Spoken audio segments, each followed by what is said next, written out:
Welcome, and thank you for joining us. My name is Elizabeth. I'm a dietitian at the Center for Community Health and Prevention. Today, we'll be learning about gut health, the important role it plays in our overall health, and what you can do to promote a healthy gut microbiome. You may have heard the term gut microbiome. It refers to the mini ecosystem that's inside of your intestines, mainly the large intestine or the colon, that contains trillions of organisms representing over 1,000 species of bacteria. The cool thing about your gut microbiome is that it's unique to you.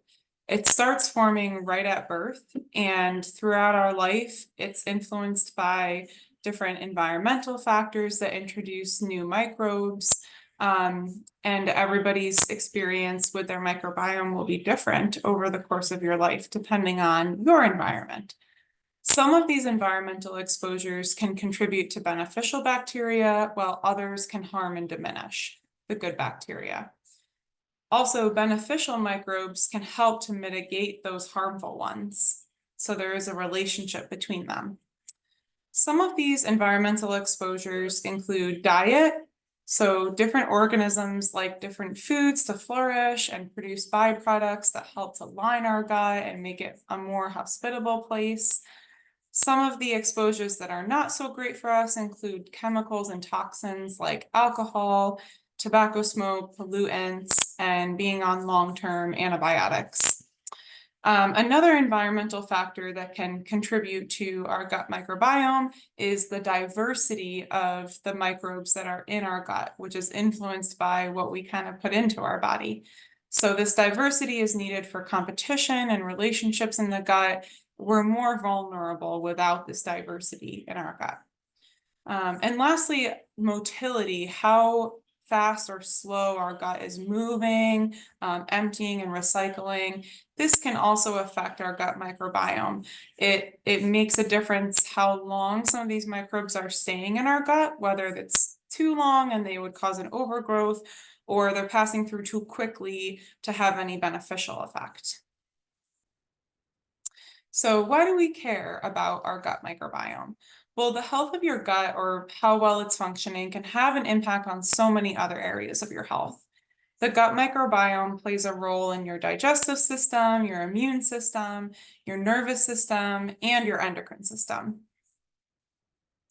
The first system we often think about when we're considering the gut and digestion is the digestive system.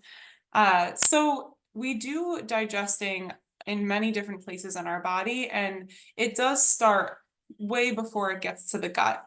But the gut is where we do a lot of our breakdown, our absorption, and many of our main digestive processes happen there in the gut.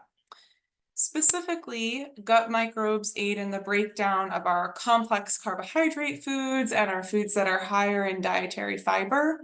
And from this breakdown, we get the production of something called short chain fatty acids, which are really beneficial for many different things going on in our gut that we'll talk about later. And then we also produce enzymes in our gut that synthesize many vitamins, like our B vitamins and vitamin K. The gut also helps to break down bile that is released from the liver to use in fat digestion. So the microbes in the gut will take this bile after it's been used for fat digestion and break it back down into the bile acids that then get recycled to the liver to start the cycle over again, which is called enterohepatic circulation. If this cycle is disrupted, it can have an effect on how well we digest fats in our gut, and it can also lead to buildup of components that would normally be taken care of from this circulation, such as our LDL or our bad cholesterol. Our immune system is also affected by our gut microbiome. So your gut actually contains up to 80% of your body's immune cells. And within your immune system in your gut, beneficial bacteria help to regulate and look out for harmful bacteria. So pathogens that you might be exposed to that try to enter the gut, the good bacteria can take care of those, and it can help to mitigate the harmful bacteria in there as well. So it can prevent overgrowth of that bad bacteria. I mentioned the short chain fatty acids being an important byproduct of our complex carbohydrate and dietary fiber breakdown. And so these short chain fatty acids work to pad your gut lining and create a strong gut barrier that eventually prevents bacteria from, getting out into your blood, which can cause things like systemic inflammation and infection. So these short chain fatty acids are also anti-inflammatory for the gut, and they help to suppress hyperactive inflammatory processes that can lead to that chronic inflammation. We also see the nervous and endocrine systems interacting with our gut microbiome. So if you've heard of the gut-brain axis, that has a lot to do with the relationship and the communication between our gut microbes and our brain, which is part of our nervous system. So that communication can allow the production and promote production of neurotransmitters like serotonin that send those signals to your brain. And so, of course, this means that that connection can have an impact on some of our more neurological, behavioral, and mood disorders. We don't know everything that we could about this yet. There's a lot of research still to be done, but we know that there definitely is a role that's played with the health of our gut microbiome and how it may influence some of these more mental and neurological conditions. So with the endocrine system, the relationship there comes from the endocrine cells that are housed inside of your gut. That these are called our enteroendocrine cells, and we actually carry a lot of our endocrine system there in our gut. So your endocrine cells are those that help to regulate and support a lot of our body's hormones that contribute to metabolism, blood sugar management, and our hormones that regulate hunger and satiety. So the health of your microbiome can have an effect on, which of these regulators are expressed more, and so then thus they can have an impact on these hormones that play a bigger role in other areas of your health. So we're talking about, all of these healthy microbes, these, not so good microbiomes, and I'm sorry, microbes. And so what happens when we have this imbalance or we don't have as much of the good microbes that we want, and, kind of that overgrowth of the ones that can potentially be harmful? This is called gut dysbiosis. So if any of those things are occurring, an unbalance or even just, unhealthy amounts of the good and the bad bacteria, this is something that can cause a lot of like symptoms that we might experience related to digestion, such as poor digestion, constipation, diarrhea, bloating. So some of those factors may be something that are a one-off occurrence for you related to something that you ate or an illness you had or a higher stressful time in your life, and they may go away. But if these are chronic occurrences for you, it may be worth talking to your healthcare provider or seeing a registered dietitian about to see if there's anything that could be done with testing of your microbiome or, diet related to help with those symptoms. Long term, if we have those symptoms occurring regularly, they can lead to some more serious conditions, such as infections inside of our gut and other places in our body as well. And then we also can have conditions where there's an overgrowth of that bad bacteria that then uses a lot of resources that we would normally need for different things. This condition is called small intestinal bacterial overgrowth. So that's specifically an overgrowth in your small intestine. And it can also mean that some of your microbes that are from the large intestine that shouldn't be in the small intestine are getting there. So not something that we want. We also see inflammatory bowel diseases, which include ulcerative colitis and Crohn's disease, having a relationship with gut dysbiosis. And then we also can see atherosclerosis, which is hardening of our arteries or plaque in our arteries, having a relationship with gut dysbiosis. So normally, some of the less desirable bacteria produce a byproduct that can build up in our arteries and cause plaque. So if we can help to decrease that bad bacteria, we can also decrease our risk for atherosclerosis.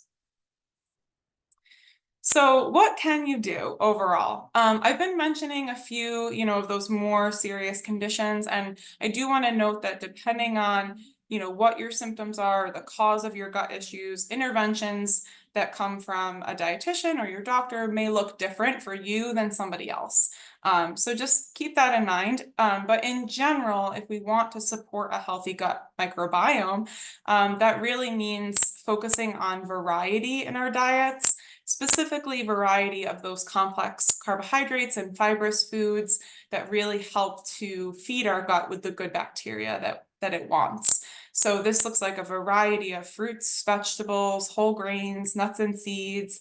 And variety means different colors, different types, because they can all provide a different type of beneficial bacteria. Something else that we can do is include probiotics and prebiotics in our diet. So this, primarily we want this to come from food sources if we can.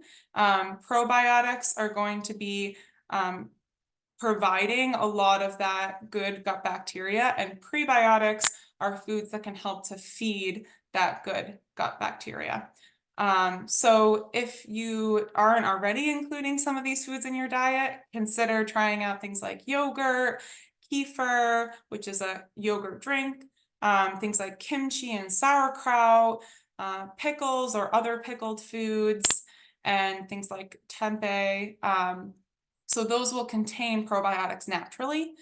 If you are looking for getting a probiotic from a supplement source, you realize you don't really include many of these foods, or, you can't for some reason, it's not working out for you.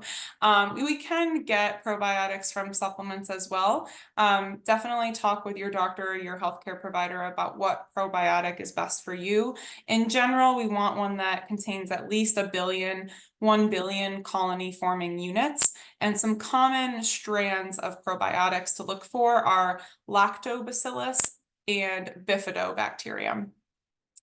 Something else that we can do is be mindful of foods that may cause more inflammation in our gut, and may lead to higher amounts of the, not so beneficial bacteria, which would be foods that are higher in saturated fats and added sugars. So we can absolutely include, foods that contain these items in our diet. We just want to think about, how much, how often, and in relationship with including the beneficial foods as well. And we definitely don't want to, sleep on the fact that poor sleep and high stress can also cause, this chronic inflammation that can certainly have an effect on how our gut is functioning. And also, kind of self-explanatory, but a lot of those beneficial foods that I mentioned will be higher in dietary fiber. So fiber itself is something that can feed your good gut microbiota and can help reduce inflammation in the gut. It supports regular digestion, that bowel regularity, and oftentimes we're not getting quite enough fiber in the diet. So it could be worth taking a look at, where is the fiber in your diet? Is it near recommendations, which for women is at least 25 grams a day, and for men is upwards of 38 grams a day.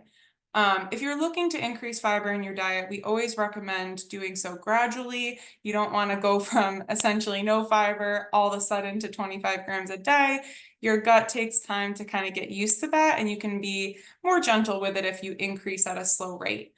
Another great thing to keep in mind is to also be including adequate fluid intake along with your fiber intake. Fluid helps fiber to do its job well and to move through the gut.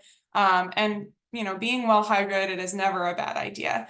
So 1.5 liters per day is a very minimum recommendation for fluid. Sometimes we hear 64 ounces a day at least, which is a little bit more. So your hydration needs may vary based on your own, environment and your activity level. But in general, getting at least 1.5 liters a day is a good place to start with fluid intake. And lastly, moving. Moving can certainly have a big role in how well you are digesting and the health of your gut microbiome. So movement of any kind, even walking or getting up after a meal, moving around, can aid in digestion by stimulating your gut muscles. So, that can certainly have an impact, as little movement as you do, but regular intentional movement, and that could look like a number of things as well, whatever fits well into your schedule and something that you enjoy doing. Getting around at least 150 minutes of that intentional activity or movement a week, that can be a helpful starting point for aiding in this regular digestion as well, and keeping your gut happy and moving.